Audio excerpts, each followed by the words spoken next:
네, 안녕하세요. 고클입니다. 오늘은 많은 현장을 저희가 이제 하고 있는데 대부분 현장이 저희 같은 경우에는 이제 신축인 경우가 굉장히 많습니다. 신축인 경우가 굉장히 많은데 저희 시스템을 넣는 과정에서 이렇게 보면은 건축주분들이 좋은 시공사를 만나서 이렇게 기분 좋게 즐겁게 이렇게 지으신 분들이 계시고, 그리고 조금은 이제 힘들어 하신 분들 계시고, 그리고 어떤 경우에는 이렇게 소송까지 가거나 아니면 이제 그거보다 더 심한 시공사들이 이렇게 뭐 공사하다가 막 부도가 났다든지 아니면 도망을 갔다든지 그런 현장들도 이제 간혹 나오기도 합니다.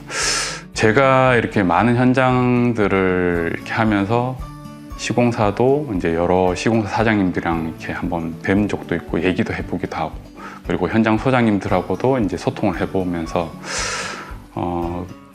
조금 여러 가지 느꼈던 거. 그러면 우리 건축주분들이 시공사 선정을 할 때 어떤 시공사를 선정해야 10년 늙는다는 10년까지는 아니고 그래도 한 1, 2년, 2, 3년 정도만 늙을 수 있는, 좀 덜 힘들게 이제 하려고 하면은 어떤 시공사를 선정을 해야 될까, 이제 제가 그 고민을 하다가 팁 아닌 팁, 뭐 제 얘기가 다 맞는 건 아닌데 우선 참고를 해보시면 좋을 것 같아서 오늘 영상을 찍게 됐습니다.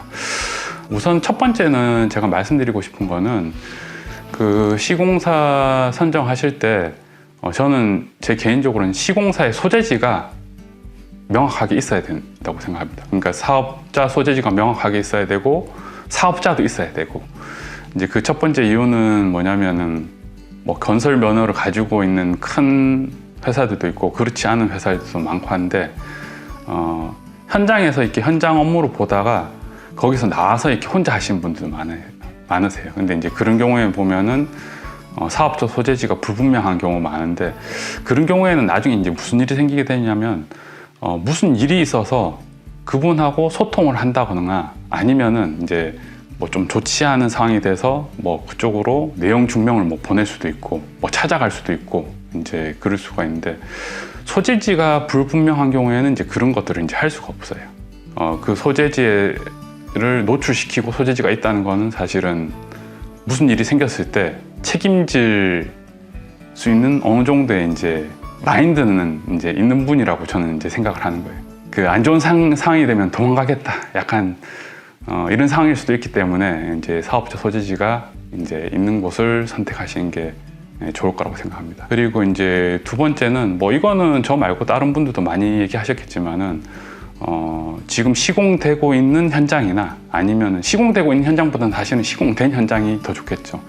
이제 시공된 현장 한두 군데 이상 소개를 시켜달라고 하셔서 그 회사에서 시공된 주택, 뭐 건축주분들을 만나서 뭐 건축 과정이 어땠는지, 그리고 뭐 몇 개월간 아니면 몇 년간 살고 계시는데 뭐 어떤지, 그리고 하자가 생겼을 때는 이제 하자 보수를 잘 해주는지, 이제 이런 것들을 꼭 발품을 파르셔서 이제 만나서 그런 것들을 한번 여쭤보고 또 선정하시는 게 좋을 거예요. 그리고 이제 그런 현장을 소개시켜 준다는 것 자체가 사실은 어느 정도 신뢰성을 이제 준다는 부분이기 때문에 이제 그런 부분들이 이제 중요하다고 생각합니다. 그리고 이제 또 한 가지는 현장, 시공하고 있는 현장을 가게 됐을 때는 현장 관리가 잘 되는 데는 가보시면은 자재들이나 이런 것들도 정리정돈이 잘 돼 있고, 그리고 이제 공정이 쉬지 않고 이제 계속 또 공정도 진행되고 있고 이제 이런 분인데, 가서 그냥 내가 잘은 모르겠지만 봤을 때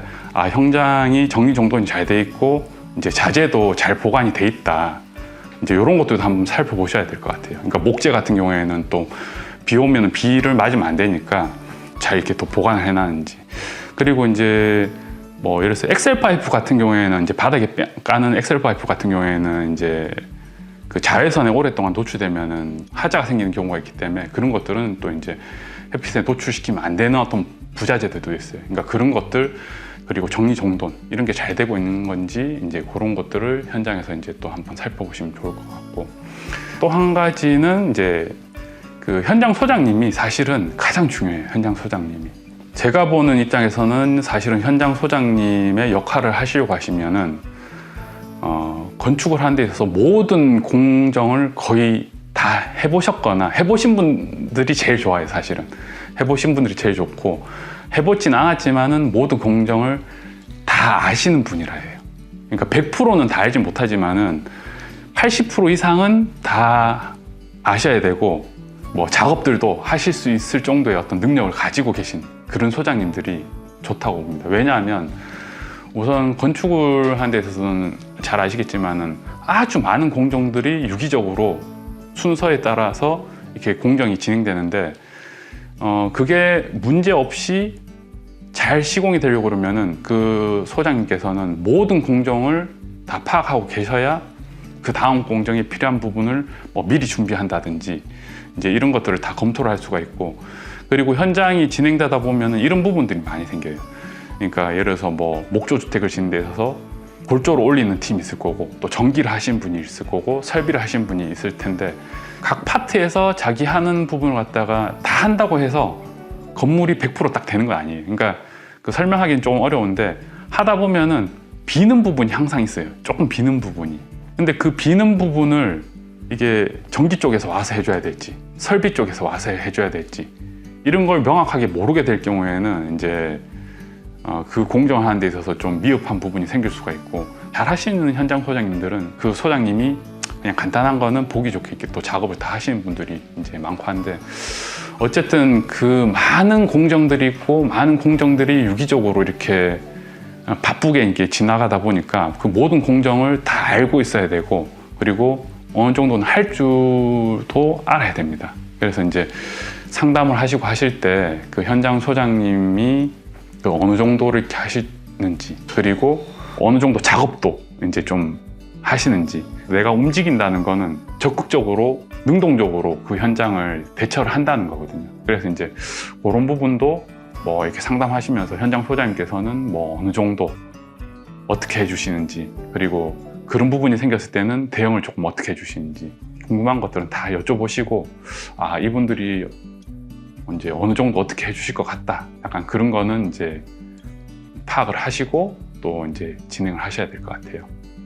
네, 그리고 이제 이 부분도 굉장히 중요한 부분 중에 한 가지인데, 시공사는 이제 설계에서 설계된 부분을 이제 보고, 그리고 이제 건축주분들이 요청하는 내용대로 이제 시공을 하는 업체죠. 근데 그 시공사가 그 시공을 잘 하려고 그러면은 사실은 설계의 내용이 굉장히 명확해야 되고, 그리고 이제 건축주분들이 요청하시는 어떤 내용에 대한 부분이 명확하게 서류로 이제 돼 있어야 됩니다. 좀 불분명하고 미흡하게 돼 있다 그러면은 시공사에서는 그 내용들을 보고 이런 부분이 누락돼 있는데 이건 어떻게 할 거냐, 저건 어떻게 할 거냐, 뭐 하다못해 그럼 변기는 어떤 걸 쓸 거냐, 콘센트는 어떻게 할 거냐, 등기구는 어떻게 할 거냐, 그러니까 많은 질문들이 있어야 돼요. 그래서 그 처음에 상담을 받고 도면을 주실 텐데, 도면을 드렸을 때 질문이 많은 업체가 굉장히 좋은 거예요.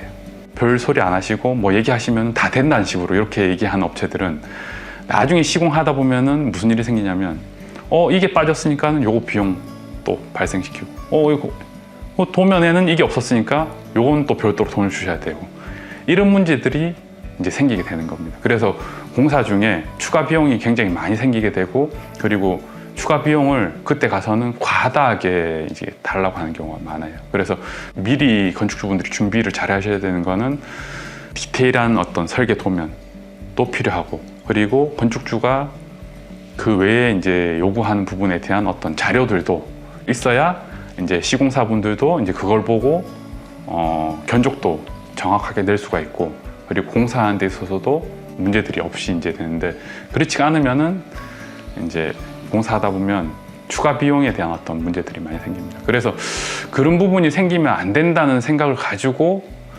그리고 공사하는 데 있어서 공사가 시공이 잘 되도록 해야 되겠다는 생각을 가지고 있는 시공사들은 미흡한 자료들을 봤을 때는 분명히 거기에 대한 코멘트를 해드릴 거예요. 이런 게 빠져 있고 저런 게 빠져 있고 뭐 이런 것들이 다 빠져 있어서 이건 시공하는 데 있어서 자료가 부족하니까 이 부분들을 갖다가 뭐 보완해서 알려주셔야 될 것 같다. 대묻거나 질문을 많이 하는 시공사가 좋을 거라고 생각합니다. 예. 그리고 집이란 건 그러니까 우리가 살 수 있는, 구매할 수 있는 물건 중에 가장 정말 비싼 물건인데, 집에서 사용하는 뭐 생필품을 사더라도 굉장히 검색을 많이 하고 사용 후기도 보고 이렇게 구매를 하시는데, 몇천 배, 몇만 배는 비싼 집을 구매하는데 어떻게 보면은 검색이나 또는 이제 뭐 검토를 미흡하게 하는 경우가 이제 저는 좀 많다고 봐요. 그래서 그 시공사도 한 군데 두 군데만 이렇게 보시지 마시고 여러 군데 시공사 분들이랑 이렇게 만나서 얘기를 해보시고, 그리고 여러 군데 시공사 분들이랑 만나서 얘기하다 보면은 어떤 시공사가 좋은 것 같고 어떤 시공사는 조금 문제가 있는 것 같다는 느낌이 또 들기도 해요. 많이 만나시다 보면은.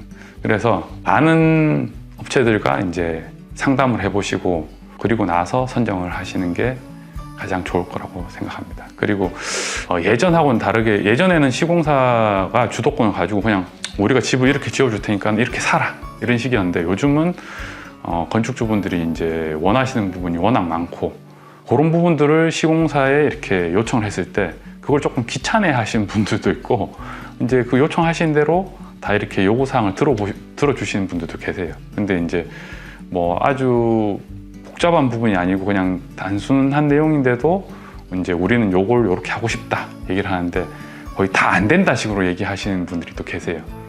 그렇게 되면은 기본적으로는 뭔가 저 건축주분하고 내가 이 집을 짓는 데서 좋은 집을 짓겠다, 그리고 저분이 원하는 집을 짓겠다는 방향이 아니고 조금은 그냥 덜 힘들게 가고 간편하게 가겠다, 약간 이럴 수 있는 부분이라서 또 그런 부분도 대화를 해보면서 한번 좀 느껴보시면 좋을 것 같습니다. 예.